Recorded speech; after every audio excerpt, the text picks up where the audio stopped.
ಕಾಂಗ್ರೆಸ್ ನಾಯಕ ರಾಹುಲ್ ಗಾಂಧಿ ವಿರುದ್ಧ ದ್ವೇಷ ಭಾಷಣ ಮಾಡಿರುವಂತಹ ಉಡುಪಿ ಶಾಸಕ ಯಶ್ಪಾಲ್ ಸುವರ್ಣ ವಿರುದ್ಧ ಉಡುಪಿ ನಗರ ಪೊಲೀಸ್ ಠಾಣೆಯಲ್ಲಿ ಪ್ರಕರಣ ದಾಖಲಾಗಿದೆ. ಉಡುಪಿ ಜಿಲ್ಲಾ ಬಿಜೆಪಿ ವತಿಯಿಂದ ಮಂಗಳವಾರ ಉಡುಪಿ ನಗರದಲ್ಲಿ ನಡೆದಂತಹ ಪ್ರತಿಭಟನಾ ಸಭೆಯಲ್ಲಿ ಯಶ್ಪಾಲ್ ಸುವರ್ಣ ಬಾಬ್ರಿ ಮಸೀದಿಯಂತೆ ರಾಹುಲ್ ಗಾಂಧಿ ವಂಶವನ್ನ ಧ್ವಂಸ ಮಾಡೋದಾಗಿ ಬೆದರಿಕೆಯನ್ನ ಹಾಕಿದ್ರು. ಅಲ್ಲದೆ ರಾಹುಲ್ ಗಾಂಧಿ ವಿರುದ್ಧ ಅವಹೇಳನಕಾರಿಯಾಗಿ ಮಾತನಾಡಿದ್ರು.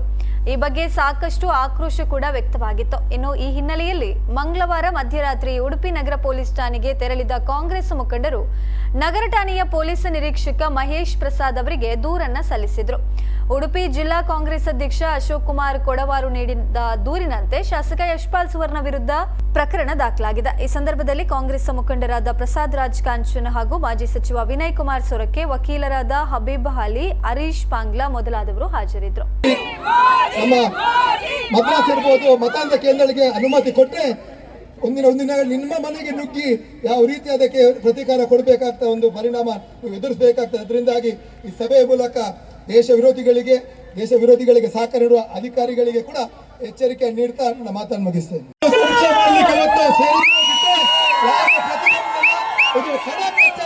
ಹೇಳಲಿಕ್ಕೆ ಬಯಸ್ತೇನೆ.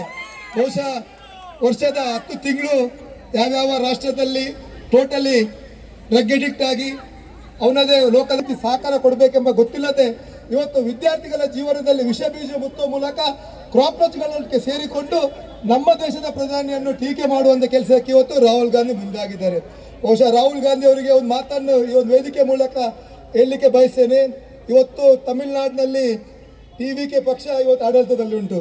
TVK ಪಕ್ಷ ಇವತ್ತು LTT ಪ್ರಭಾಕರನ್ನ ಒಂದು ಸಹಕಾರದೊಂದಿಗೆ ಅವರ 3 ಶಾಸಕರೊಂದಿಗೆ ಇವತ್ತು ಸರ್ಕಾರ ರಚನೆ ಮಾಡಿದ್ರೆ, ಇವತ್ತು ರಾಜೀವ್ ಗಾಂಧಿ ಯಾರು? ರಾಹುಲ್ ಗಾಂಧಿ ಅಪ್ಪ.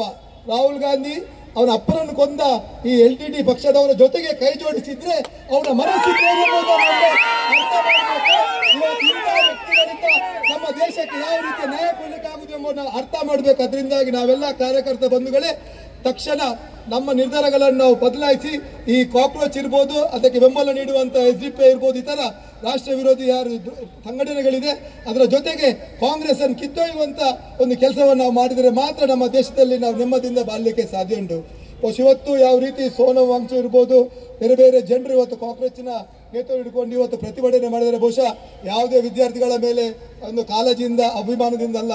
ಇವತ್ತು 3 ವಿಚಾರಗಳನ್ನು ಮುಂದಿಟ್ಟುಕೊಂಡು ಅವರು ಮಾಡಿದ್ದಾರೆ. ಇವತ್ತು ನರೇಂದ್ರ ಮೋದಿ ನಮ್ಮ ದೇಶದಲ್ಲಿ ಆಡಳಿತ ಮಾಡಿದ ನಂತರ ಇವತ್ತು FCR ಬಿಲ್ ಅನ್ನು ತರುವಂತಕ್ಕೆ ಮುಂದೆ ಆಗಿದ್ದಾರೆ. ಇವತ್ತು ಈ 2 ವ್ಯಕ್ತಿಗಳು ಅಭಿಷೇಕ್ ಇರ್ಬೋದು, ಸೋನಂ ಕಾಕ್ರೋಚ್ ನಮ್ಮ ವಾಂಗ್ಚುಕ್ ಇರ್ಬೋದು, ಇವತ್ತು ಅವರು ಫಾರಿನ್ ಫಂಡಿಂಗ್ನ ಮೂಲಕ ಇವತ್ತು ದೇಶ ವಿರೋಧಿ ಸಂಘಟನೆಗಳಿಗೆ ಫಂಡಿಂಗ್ ಮಾಡಿ ಇವತ್ತು ನಮ್ಮ ದೇಶದಲ್ಲಿ ಅಜಾಗ್ರತೆ ಇರ್ಬೋದು, ದೊಂಬಿ ಗಲಭೆಗಳನ್ನು ಸೃಷ್ಟಿ ಮಾಡುವಂಥ ಕೆಲಸ ಮಾಡ್ತಾರೆ. ಆದರೆ FCR ಬಿಲ್ನ ಮೂಲಕ ಅದಕ್ಕೆ ಕಡಿವಾಣ ಹಾಕ್ಲಿಕ್ಕೆ ಹೋಗಿ ಇವತ್ತು ಅವರಿಗೆ ಹಣಗಳ ವ್ಯವಸ್ಥೆಗಳಾಗ್ತಿಲ್ಲ. ಹಣದ ಕೊರತೆಯಿಂದ ಇವತ್ತು ಅದನ್ನು ಬಿಲ್ಲನ್ನು ಪಾಸ್ ಮಾಡಬಾರ್ದು, ಆ ಮೂಲಕ ನರೇಂದ್ರ ಮೋದಿಗೆ ಒಂದು ಕಟ್ಟಿ ಹಾಕಬೇಕೆಂಬ ಉದ್ದೇಶ ಇಟ್ಕೊಂಡು ಇವತ್ತು ನೀಟ್ ವಿಚಾರದಲ್ಲಿ ಇವತ್ತು ಪ್ರತಿಭಟನೆ ಮಾಡ್ತಿದ್ದಾರೆ. ಖಂಡಿತವಾಗಿಯೂ ನೀಟ್ನಿಂದ ಆದ ಒಂದು ವ್ಯತ್ಯಾಸವನ್ನು 25 ದಿನ ಹಿಂದೆ ರಾಹುಲ್ ಗಾಂಧಿಗೆ ಮಾತಾಡ್ಬೋದಿತ್ತು. ಆದರೆ ರಾಹುಲ್ ಗಾಂಧಿ ಯಾವ ನಶದಲ್ಲಿದ್ದಾರೆ ಅಂತ ಅವ್ರಿಗೆ ಗೊತ್ತಿರಲಿಲ್ಲ. ಭಾರತಕ್ಕೆ ವಾಪಸ್ ಬಂದ ನಂತರ ಅವ್ರಿಗೆ ಗೊತ್ತಾಯ್ತು ಇವತ್ತು ಕಾಂಗ್ರೆಸ್ ಪಕ್ಷದವರು ಇವತ್ತು ಪ್ರತಿಭಟನೆ ಮಾಡ್ತಿದ್ರು ಅಂತ. ಅದರಿಂದಾಗಿ ನೀಟ್ ವಿಚಾರವನ್ನು ಸರಿಯಾಗಿ ನಿಭಾಯಿಸುವಂಥ ಕೆಲಸ ನಮ್ಮ ದೇಶದ ಪ್ರಧಾನಿ ಮಾಡಿದ್ದಾರೆ. ನೀಟ್ ಪರೀಕ್ಷೆಗೆ ಯಾರೆಲ್ಲ ಹಾಜರಾಗಿ ಉತ್ತೀರ್ಣರಾಗಿದ್ದಾರೆ ಬಹುಶಃ ಅವರೆಲ್ಲ ವಿದ್ಯಾರ್ಥಿಗಳು ಬಹಳ ಸಂತೋಷದಿಂದ ಇವತ್ತು ಇಂಜಿನಿಯರಿಂಗ್ ಇರ್ಬೋದು, ಪ್ಯಾರಾಮೆಡಿಕಲ್ ಇರ್ಬೋದು, ಡಾಕ್ಟರ್ಸಿಗೆ ಇವತ್ತು ಅರ್ಜಿಗಳನ್ನು ಹಾಕಿ ಅವರದೇ ಕೆಲಸಕ್ಕೆ ಹೇಳಿದ್ದಾರೆ. ಆದರೆ 95% ಮಿಕ್ಕಿದ ಯಾರು ಪ್ರತಿಭಟನೆ ಇದ್ದಾರಲ್ಲ ಬಹುಶಃ ಅವ್ರು ಯಾರು ವಿದ್ಯಾರ್ಥಿಗಳಲ್ಲ.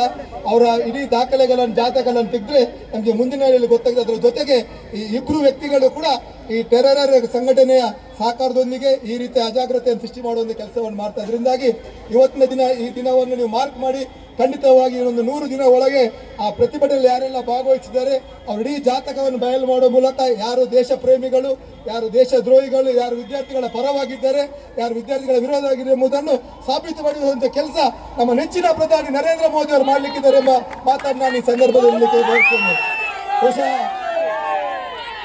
ರಾಹುಲ್ ಗಾಂಧಿ ಅವರು ಯಾವ ರೀತಿ ವಿದ್ಯಾರ್ಥಿಗಳಿಗೆ ಸಹಕಾರ ಮಾಡಿದ್ದಾರೆ ಎಂಬುದನ್ನು ಕಳೆದ ಮನಮೋಹನ್ ಸಿಂಗ್ ಪ್ರಧಾನಿ ಆದಾಗ ಅವರೊಮ್ಮೆ ಅರ್ಥ ಮಾಡಬೇಕು. ಯಾಕಂತೇಳಿದ್ರೆ ರಾಹುಲ್ ಗಾಂಧಿಗೆ ನೆನಪು ಬಹಳ ಕಮ್ಮಿ ಇದೆ. ಇನ್ನಾದ 24 ಗಂಟೆ ನಶೆ ಮುಕ್ತರಾಗಿರೋ ನಶದ ಒಂದು ಇದರಲ್ಲಿ ಅಮಲ್ ಪದಾರ್ಥ ಸೇರಿದ್ರಿಂದ ಅವರಿಗೆ ಯಾವುದು ಆಗುವಗಳನ್ನು ಚಿಂತನೆ ಮಾಡುವಂಥ ಶಕ್ತಿ ಇಲ್ಲ. ಅದರಿಂದಾಗಿ ರಾಹುಲ್ ಗಾಂಧಿಗೆ ಈ ಮಣ್ಣಿನ ಮೂಲಕ ಎಚ್ಚರಿಕೆಯನ್ನು ಕೊಡ್ತೇವೆ. ಈ ರೀತಿಯ ನಾಟಕವನ್ನು ಮಾಡಿದರೆ ಖಂಡಿತವಾಗಿ 97ರಲ್ಲಿ ಬಾಬ್ರಿ ಮಸೀದಿಯ ಒಂದು ವಿಚಾರದಲ್ಲಿ ನಮ್ಮ ಭಾವನೆಗೆ ಧಕ್ಕೆ ಬಂದಾಗ ನಮ್ಮ ಕಾರ್ಯಕರ್ತರು ಯಾವ ರೀತಿ ಹೋಗಿ ಆ ಬಾಬ್ರಿ ಮಸೀದಿ ಧ್ವಂಸ ಮಾಡಿದ್ರೆ ಬಹುಶಃ ಅದೇ ರೀತಿ ಕಾಂಗ್ರೆಸ್ ಇರ್ಬೋದು, ರಾಹುಲ್ ಗಾಂಧಿ ವಂಶವನ್ನು ಧ್ವಂಸ ಮಾಡುವ ಕೆಲಸ ಅವೆಲ್ಲರೂ ಕಾರ್ಯಕರ್ತರು ಮಾಡಲಿಕ್ಕೆ ಮುಂದೆ ಇದ್ದಾರೆ ಅಂತ ಈ ಸಂದರ್ಭದಲ್ಲಿ ರಾಹುಲ್ ಗಾಂಧಿ ಅವರು ಇಡೀ ತಂಡಕ್ಕೆ ಎಚ್ಚರಿಕೆಯನ್ನು ಕೊಡಲಿಕ್ಕೆ ಬಯಸ್ತೇನೆ. ಅದರ ಜೊತೆಗೆ ನಮ್ಮ ಉಡುಪಿಯಲ್ಲಿ ಕೆಲವೊಂದು ಕಾಕ್ರೋಚ್ಗಳು ಇವತ್ತು ಪ್ರತಿಭಟನೆ ಮಾಡಿದ್ರು. ಆ ಕಾಕ್ರೋಚ್ಗಳ ಬಗ್ಗೆ ನಾನು ಮಾತಾಡಿ, ಯಾಕೆಂದ್ರೆ 100 ರೂಪಾಯಿ ಬೇಗ ಒಂದು ಸ್ಪ್ರೋ ಇದ್ರೆ ಸಾಕು ಅವರನ್ನು ಓಡಿಸಲಿಕ್ಕೆ ಆಗ್ತದೆ.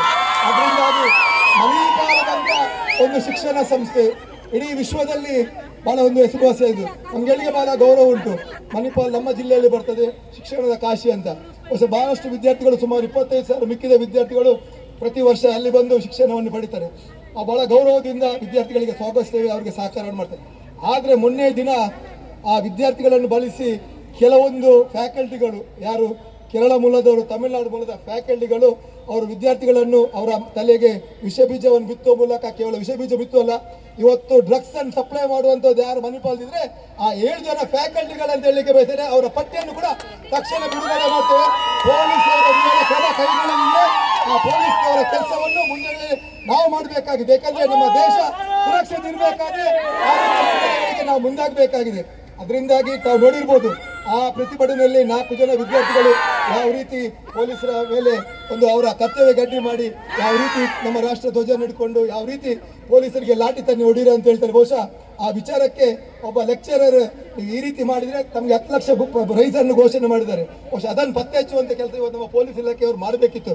ಒಂದು ವೇಳೆ ಆಗದಿದ್ರೆ ನಾವು ಅದರ ಇಡೀ ವಿವರವನ್ನು, ಅವರ ಇಡೀ ಮಾಹಿತಿಯನ್ನು ಕೊಡಲಿಕ್ಕೆ ಬದ್ಧರಿದ್ದೇವೆ.